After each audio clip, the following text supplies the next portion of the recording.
আসসালামু আলাইকুম ওয়া রাহমাতুল্লাহি ওয়া বারাকাতুহু। আলহামদুলিল্লাহি রাব্বিল আলামিন ওয়াসসালাতু ওয়াসসালামু আলা আশরাফিল আমবিয়াই ওয়াল মুরসালিন নবিয়িনা মুহাম্মদ ওয়া আলা আলিহি ওয়া আসহাবিহি আজমাইন, আম্মা বা'দ। সম্মানিত ছাত্র ভাইরা, আমি এখন ক্লাস 2 এর ফিকহের ক্লাস আরম্ভ করছি। আজকের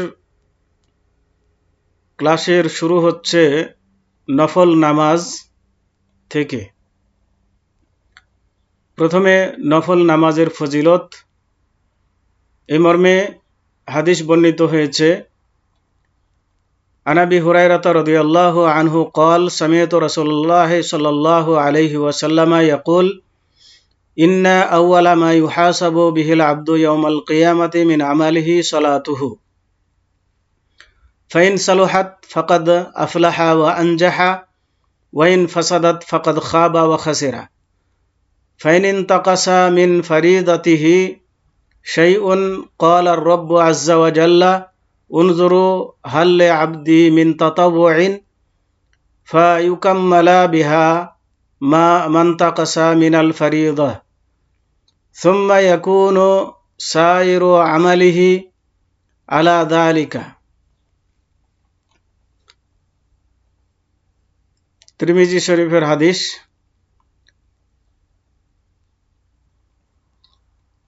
আসুন প্রথমে আমরা জেনে নিই নফল মানে কি। নফল শব্দের অর্থ হচ্ছে অতিরিক্ত নামাজ। তো ফরজের পরে অতিরিক্ত যে সমস্ত নামাজ পড়া হয় তাকেই নফল বলা হয়।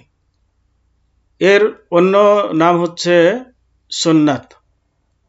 তো সুন্নাত এবং নফল একই জিনিস। কোনো সময় সুন্নাত ব্যবহার হয়, কোনো সময় নফল ব্যবহার হয়। কিন্তু এই সুন্নাত বা নফল নামাজের মধ্যে অনেকগুলো নামাজ আছে, তার মধ্যে কিছু তারতম্য রয়েছে।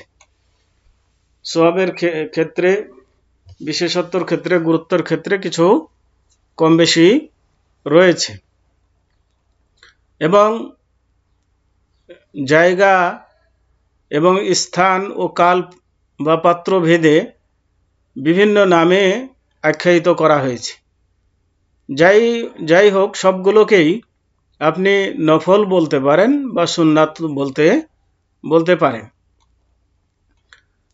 তো সুন্নাত বা নফল যেটাই হোক, এ নামাজ অত্যন্ত গুরুত্বপূর্ণ নামাজ। কারণ এগুলো বাধ্যতামূলক নয়। পড়লে সওয়াব আছে, না পড়লে গুনাহ নাই, পাপ নাই। কিন্তু অত্যন্ত গুরুত্বপূর্ণ এজন্যই বলছি যে অনেক সময় দেখা যাবে যে কিয়ামতের দিন আল্লাহ রাব্বুল আলামিন ফরজগুলোর যখন হিসাব নেবেন, তখন ফরজ সালাতে ত্রুটি বিচ্যুতির কারণে হয়তো পাশ না আসতে পারে। তখন আল্লাহ রাব্বুল আলামিন তার নফল ইবাদত দেখবেন। যদি নফল ইবাদত থাকে তাহলে সেগুলো দিয়ে পাশ দেওয়ার চেষ্টা করবেন। তো এই জন্য নফল অত্যন্ত গুরুত্বপূর্ণ ইবাদত। অতএব এগুলোকে অবহেলা করে যেন আমরা ছেড়ে না দিই। এই অজুহাতে যে না পড়লে তো গুনাহ নেই, এ মনে করে যেন ছেড়ে না দিই। তো এই মর্মে আমি একটি হাদিস আপনাদের সামনে পাঠ করেছি। এই হাদিসটা আবু হুরায়রা রাদিয়াল্লাহু তাআলা আনহু থেকে বর্ণিত। তিনি বলেন যে আল্লাহ রাসূল সাল্লাল্লাহু আলাইহি ওয়াসাল্লাম বলেছেন, নিশ্চয়ই কিয়ামতের দিন বান্দার কাজসমূহের মধ্যে সর্বপ্রথমে নামাজের হিসাব নেওয়া হবে। মানুষ যত আমল করেছে সব আমলের মধ্যে সবচেয়ে গুরুত্বপূর্ণ আমল যেহেতু সালাত বা নামাজ, এজন্য আগে আল্লাহ রাব্বুল আলামিন নামাজের আমলের হিসাব নেবেন।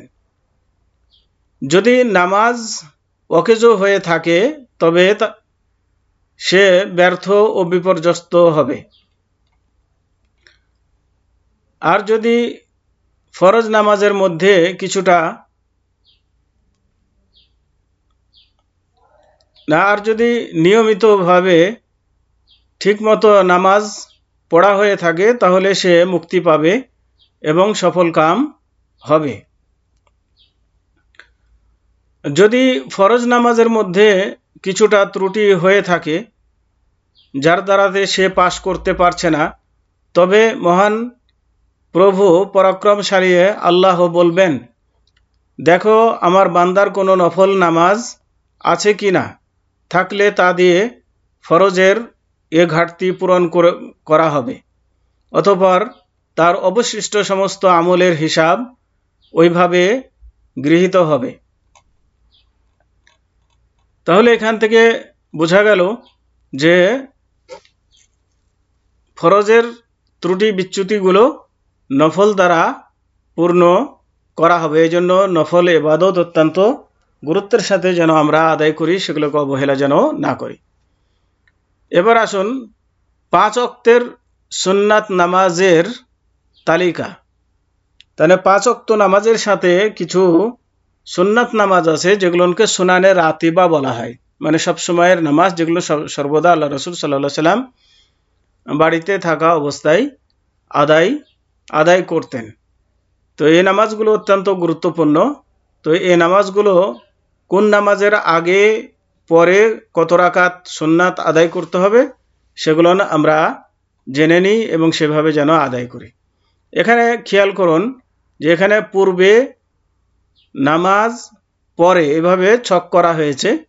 তার মানে নামাজের ওয়াক্তের নাম এখানে উল্লেখ করা হবে, এর আগে কয় রাকাত সুন্নাত এবং পরে কয় রাকাত সুন্নাত এভাবে উল্লেখ করা হবে। তো দেখুন, ফজর নামাজের পূর্বে 2 রাকাত সুন্নাত পড়তে হবে, আর ফজর নামাজের পরে কোনো সুন্নাত নেই।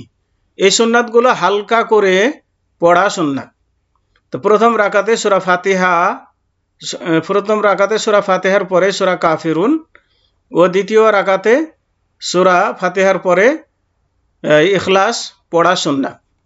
এটা পড়া সুন্নাত, তবে যে কোনো সূরা পড়তে পারেন। জোহর নামাজের পূর্বে 4 রাকাত সুন্নাতে রাতেবা এবং পরে 2 রাকাত সুন্নাতে রাতেবা। আসর নামাজের পূর্বে কোনো সুন্নাতে রাতেবা নাই, পরেও কোনো সুন্নাতে রাতেবা নাই, কিন্তু পূর্বে এমনি নফল নামাজ আছে, ইচ্ছা করলে কেউ পড়তে পারে, কিন্তু রাতেবা হিসেবে নয়, সবসময়ের নয়। মাগরিব নামাজের আগে কোনো রাতেবা সুন্নাত নাই, পরে 2 রাকাত সুন্নাত আছে। মাগরিবের পরে 2 রাকাত। প্রথম রাকাতে সূরা ফাতিহার পরে সূরা কাফিরুন ও দ্বিতীয় রাকাতে সূরা ফাতিহার পরে সূরা ইখলাস পড়া সুন্নাত, এটা মাগরিবে। এশার পূর্বে কোনো সুন্নাতে রাতিবা নাই, এশারের পরে 2 রাকাত সুন্নাতে রাতিবা। এই মোট 12 রাকাত সুন্নাতে রাতিবা নামাজের আগে পিছে রয়েছে।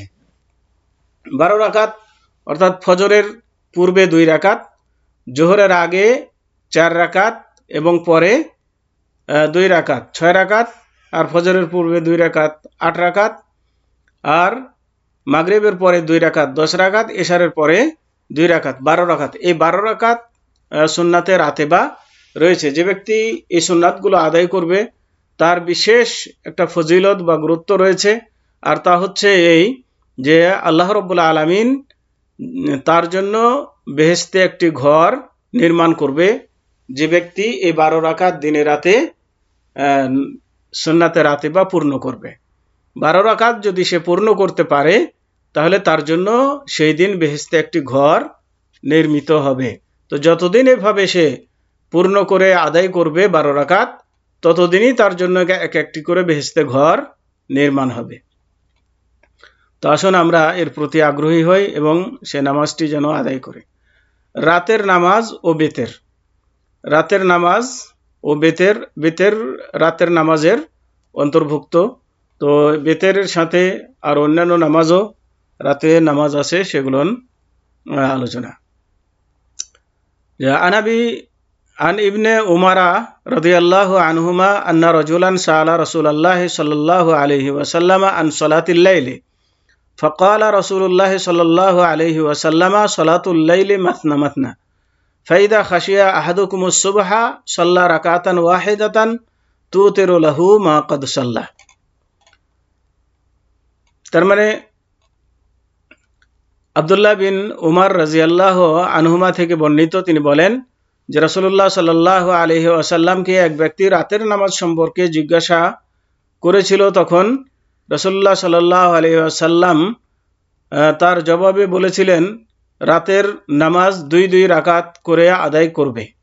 তার মানে রাতের নামাজ 2 রাকাত করে যত পারো পড়তে থাকো, পড়তে পারবে, অনুমতি রয়েছে।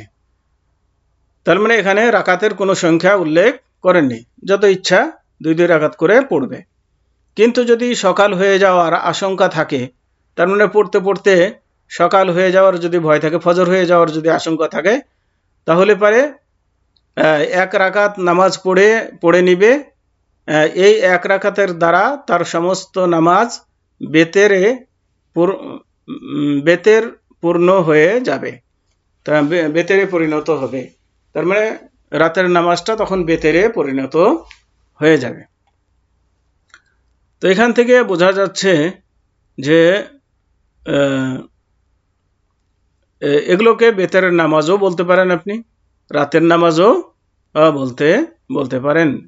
যখন বেজোড় হবে তখন বেজোড় হিসাবে বেতের, আর রাত্রে আদায় করছেন হিসাবে রাতের নামাজ, উভয় নাম উল্লেখ করা যেতে পারে এই নামাজের ক্ষেত্রে।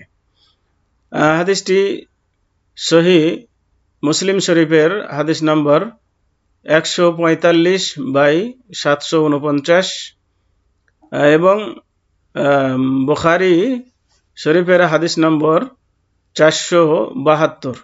তবে হাদিসের শব্দগুলো সহিহ মুসলিম থেকে নেওয়া হয়েছে। 2 সময় মানে বেতের নামাজের সময়, এশার নামাজের পর থেকে ফজর উদয় হওয়া পর্যন্ত, এটা হচ্ছে সময়। দেরি করে রাতের শেষ তৃতীয়াংশে পড়া মুস্তাহাব, তবে দেরি করে পড়া ভালো। আপনি ইচ্ছা করলে এশার পরপরও পড়ে নিতে পারেন, আবার ইচ্ছা করলে রেখে দিয়ে শেষ রাত্রে তৃতীয়াংশে পড়তে পারেন, তাহলে এটা উত্তম প্রথম রাতে পড়ার চেয়ে। কেননা তৃতীয় প্রহরে আল্লাহ রাব্বুল আলামিন প্রথম আসমানে নেমে আসেন এবং মানুষদেরকে আহ্বান করেন যে কার কি প্রার্থনা আছে আমার কাছে বলো, আমি তোমাদের প্রার্থনা মঞ্জুর করব, তোমাদের চাহিদা পূরণ করব। এইভাবে এই জন্য উত্তম বলা হয়েছে। 3 কিয়াম, রুকু, সেজদা দীর্ঘ করা মুস্তাহাব, মানে দীর্ঘ দাঁড়িয়ে, দীর্ঘ রুকু করে, দীর্ঘ সেজদা করে এই নামাজটি আদায় করা ভালো। 4 আল্লাহর রাসূল সাল্লাল্লাহু আলাইহি ওয়াসাল্লাম 11 রাকাত পড়তেন, মানে বেতের 11 রাকাত পড়তেন, কখনো 13 রাকাত পড়তেন। তার মানে যদি আপনি পুরাটাকে বেতর ধরেন তাহাজ্জুদ সহ, তাহলে পরে কোনো সময় 11 রাকাত পড়েছেন, কোনো সময় 13 রাকাত পড়েছেন। তার মানে 8 রাকাত তাহাজ্জুদ, 3 রাকাত বেতের দিয়ে পুরাটাকেই বেতর বলতে পারেন, যেহেতু বেতের নামাজ সালাতুল বা পুরাটাকে রাত্রের নামাজ বলতে পারেন বা তাহাজ্জুদের নামাজ বলতে পারেন। যাই হোক, 5 শেষ 3 রাকাতে সূরা আলা, সূরা কাফিরুন এবং সূরা ইখলাস পড়া সুন্নাত। তার মানে এই বেতেরের শেষ 3 রাকাতে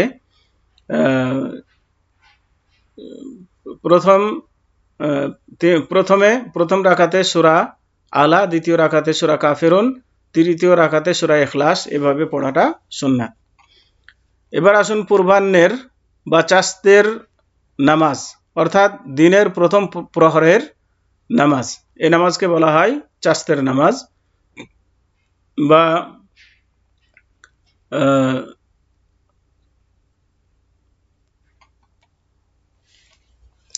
বলা হয় সালাতুল আওয়াবিনও বলা হয় এই নামাজকে, বা সালাতুল ইশরাকও বলা হয়। তো এটা আদায়ের সময়ের দিকে লক্ষ্য করে বিভিন্ন রকম নাম দেওয়া হয়েছে।